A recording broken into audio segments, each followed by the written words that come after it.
नमस्ते और आपका स्वागत है ह्यूस्टन के जॉर्ज बुश इंटरकॉन्टिनेंटल एयरपोर्ट में। आज हम यूनाइटेड के खूबसूरत बोइंग 787-9 ड्रीम लाइनर से सैन फ्रांसिस्को जा रहे हैं। हमारी यात्रा पिछली लाइट के अंत टर्मिनल डी स्काईवे स्टेशन से शुरू होती है। टर्मिनल ई स्टेशन से काफी दूर है, तो चलिए वहां चलते हैं।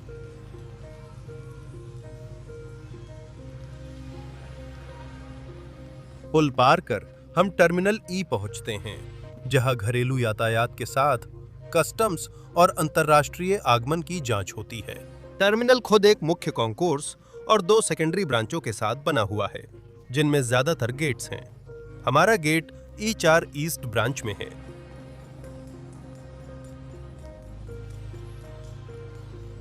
यहां ह्यूस्टन में अभी-अभी सूरज निकला है और पूरा टर्मिनल परिसर सुनहरी चमक में नहाया हुआ है। गेट E4 टर्मिनल के अंत में है और बोर्डिंग एरिया के पास सभी संकेतक आज सुबह समय पर प्रस्थान दिखा रहे हैं।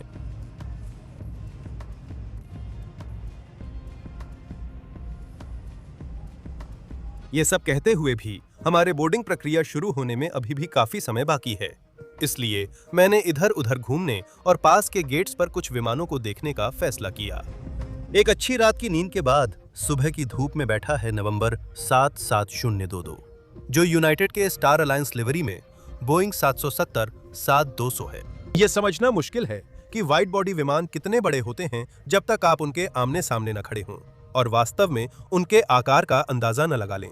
777 बहुत खूबसूरत विमान है और मुझे इस साल डेलस फोर्ट वर्थ से मायामी तक अमेरिकन एयरलाइंस पर उड़ान भरने का मौका मिला।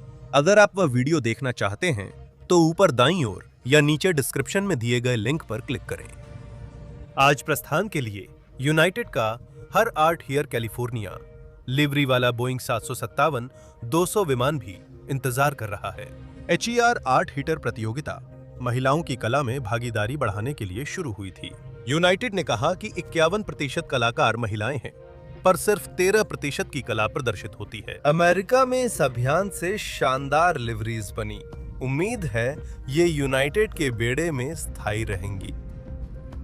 हमारे प्रस्थान से 35 मिनट पहले बोर्डिंग शुरू होती है। हर बोर्डिंग ग्रुप के लिए कई स्वचालित टर्नस्टाइल्स बाईं ओर थीं, जिन्हें मैं आजमाना चाहता था, लेकिन वे आज चालू नहीं थीं। बोर्डिंग पास स्कैन करने से हमें अंदर जाने और जेटवे पर चढ़ने की अनुमति मिलती है। मैं चाहता था कि जेटवे की ओर जाते समय विमान की अच्छी फोटो लूं, लेकिन जेटवे ने उसे लगभग ढक लिया था।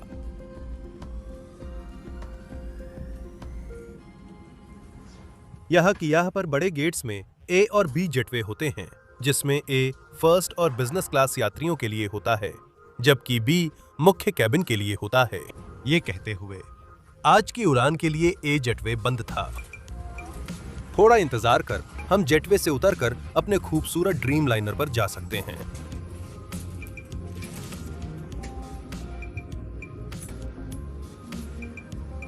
आज हम सीट 20L पर बैठे हैं, जो इकोनॉमी प्लस कैबिन में एक विंडो सीट है।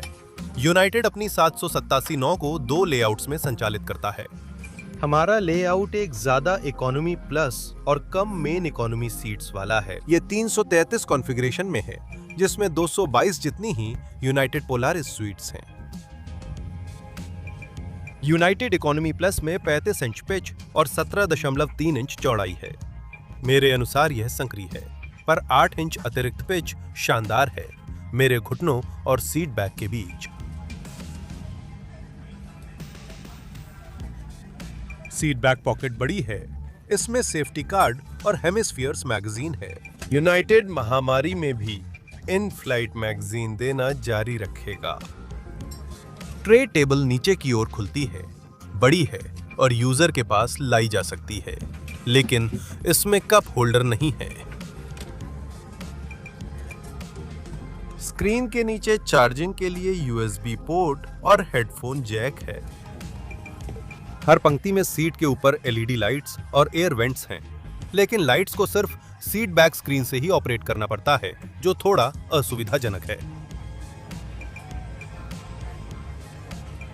हर सीट के नीचे 110 वोल्ट आउटलेट है, जो शानदार है। 787 में सबसे शानदार फीचर्स में से एक हैं इसकी जबरदस्त खिड़कियां। बोइंग ने ड्रीमलाइनर को बड़ी खिड़कियों के साथ डिजाइन किया है और स्टैंडर्ड ब्लाइंड्स की जगह एक नया टिंटिंग सिस्टम बनाया है। खिड़की में 5 सेटिंग्स होती हैं, जिससे यात्री तय कर सकते हैं कि उन्हें कितनी रोशनी अंदर चाहिए। इससे सभी खिड़कियों को डिम किया जा सकता है, लेकिन यात्री फिर भी बाहर देख सकते हैं। इस फीचर के बावजूद ये खिड़कियां धीमी हैं और मेरी खिड़की को साफ होने में समय लगता है।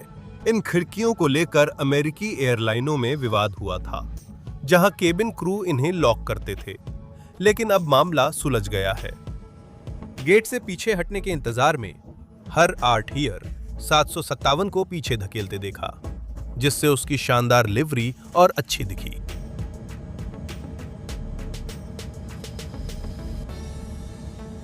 ज्यादा देर नहीं हुई थी कि हमारी बारी भी गेट से पीछे हटने की आ गई।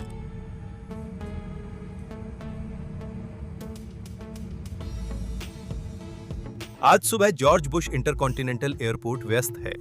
हमारी कंपनी का 767 और 737-700 टैक्सी करते हुए निकले, जब हमारे पायलट ने इंजन नंबर 1 स्टार्ट किया।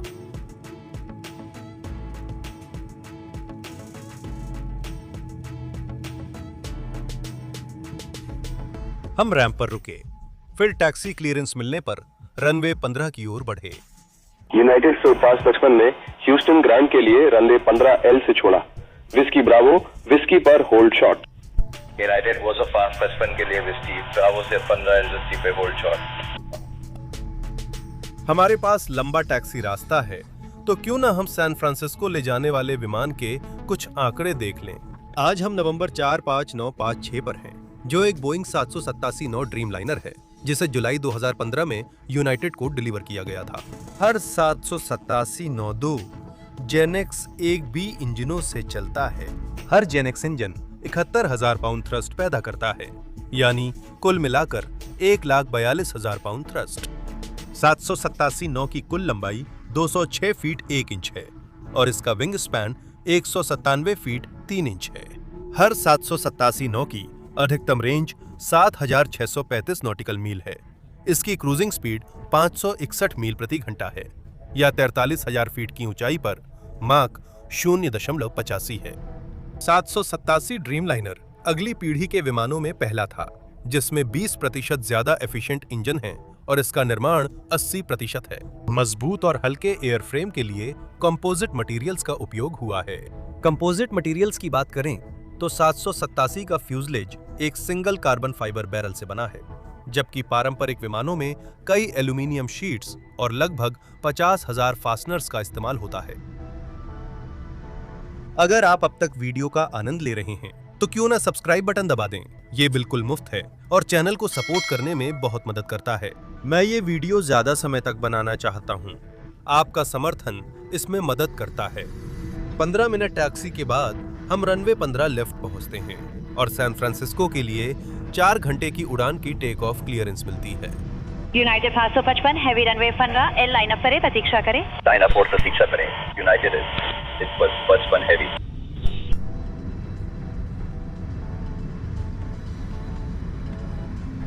Heavy RNAV JLO runway 15 L take off दबाएं।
ह्यूस्टन पीछे छूटते ही हम इन फ्लाइट एंटरटेनमेंट पर ध्यान देते हैं।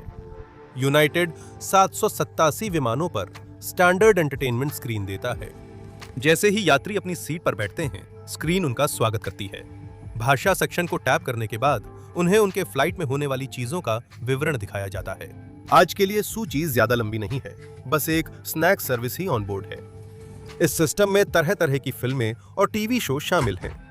साथ ही हमारी फ्लाइट के बारे में ढेर सारी जानकारी भी उपलब्ध है।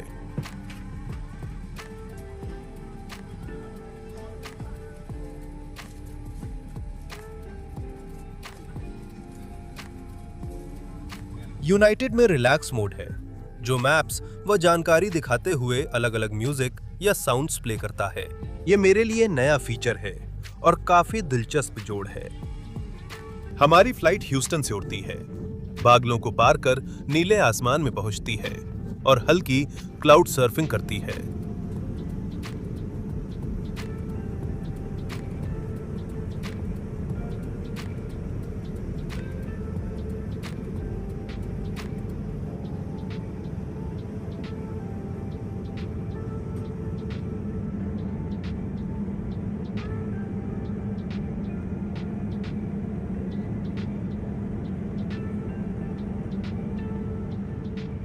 विमान क्रूजिंग ऊंचाई पर पहुंचते ही स्नैक सर्विस शुरू होती है। आज की फ्लाइट में बिस्कॉफ कुकी और स्ट्रूप वाफल परोसे गए, जो दोनों ही स्वादिष्ट थे। साथ ही ड्रिंक्स का भी विकल्प था। मैंने कोक चुनी।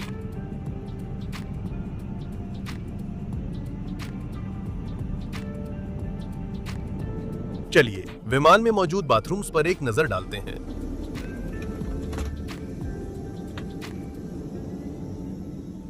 बाथरूम वास्तव में काफी बड़े और काफी साफ हैं। नल में टच कंट्रोल्स के साथ तापमान सेटिंग्स की सुविधा है, जो दिलचस्प है।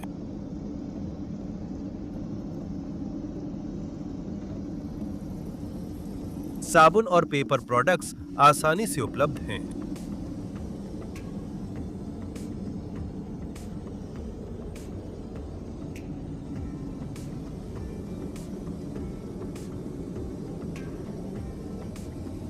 पूरे विमान में बेहतरीन लाइटिंग है, जो बाथरूम तक फैली है।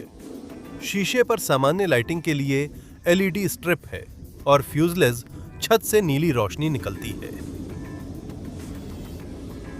यह बाथरूम बहुत अच्छा है।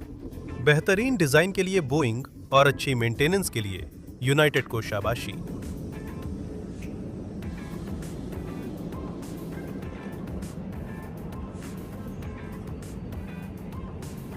केबिन के चारों ओर देखने पर पता चलता है कि हमारी फ्लाइट लगभग खाली है। मेरा मानना है कि यह रूट ज्यादातर बिजनेस लोगों और उन एविएशन प्रेमियों के लिए है जो कुछ शानदार विमानों में उड़ना चाहते हैं। इसका एक असर यह हुआ कि आज मुझे पूरी कतार अकेले मिल गई।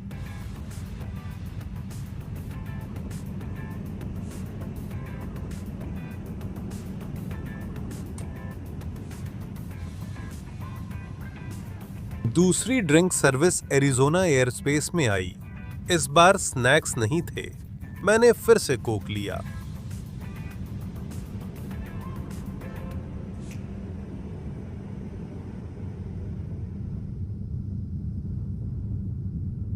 जैसे ही मैं दूसरी ड्रिंक का आनंद ले रहा हूं, खिड़की से कुछ शानदार नजारे दिखते हैं। एरिजोना का दृश्य चारों ओर फैला हुआ है।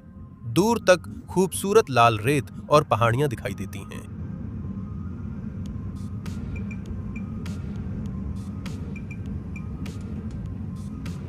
इसके बाद हम सिएरा नेवादा पहाड़ पार कर सैन फ्रांसिस्को की ओर उतरते हैं।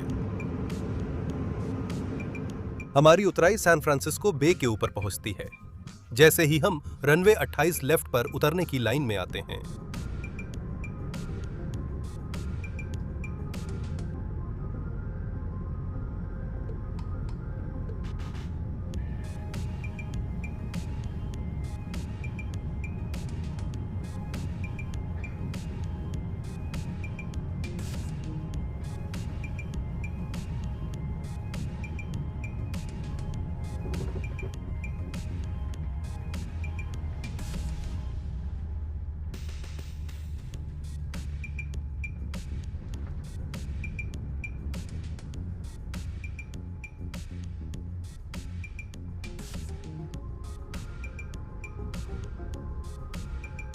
पायलट की स्मूथ लैंडिंग के बाद हम रनवे से हटकर गेट की ओर टैक्सी करते हैं। गोल्फ 1।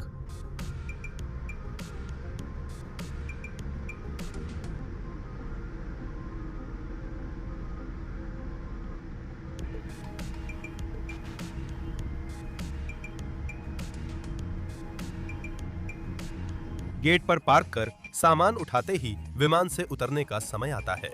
मुझे अफसोस है कि मैंने पोलारिस यात्रियों को दी गई अतिरिक्त बोज हेडसेट्स में से कोई नहीं ली, जबकि वह कई नई हेडसेट्स थीं और वो एक शानदार यादगार बन जाती।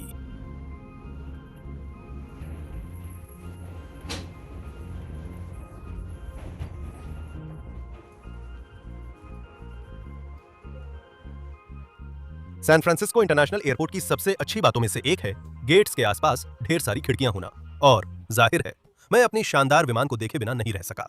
787 मेरे सबसे पसंदीदा विमानों में से एक रहा है जब से इसकी घोषणा हुई थी, और यह सच में सबसे खूबसूरत विमानों में से एक है।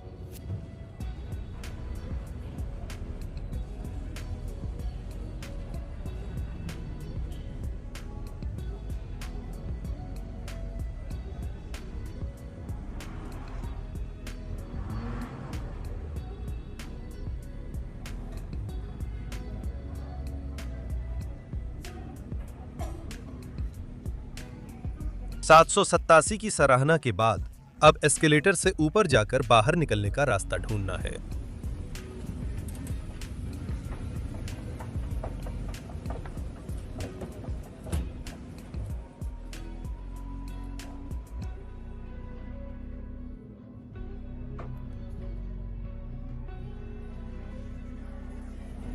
जैसे ही हम आखिरी एस्केलेटर से एयर ट्रेन की ओर बढ़ते हैं, अब वीडियो समाप्त करने का समय है।